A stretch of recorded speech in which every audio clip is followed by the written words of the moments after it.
You speak up.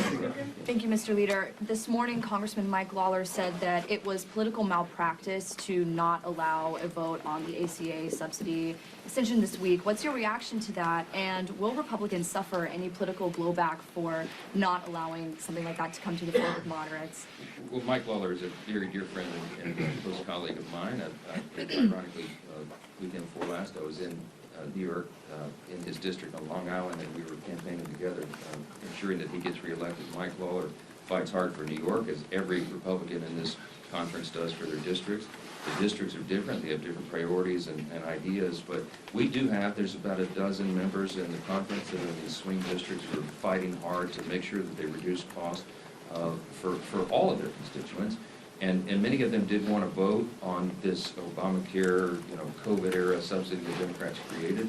We looked for a way to try to allow for that pressure release valve, and it just was not to be. We worked on it all the way through the weekend, in fact, and in the end, there was not an agreement wasn't made. Now, everybody was at the table in good faith, and I certainly appreciate the views and the opinions of every member of this conference. But I will tell you one thing: they will all join in unity on is voting for this bill that we've been discussing this morning, because again, instead of just trying to assist 7% of Americans, this is for 100% of Americans, and we can handle that and do that together. I hope that Democrats will come along with us. If they're serious about solving the problem and bringing down costs of healthcare, they'll all fully support it as well. But I think you're going to see they're playing politics with this. Speaker. Speaker Johnson.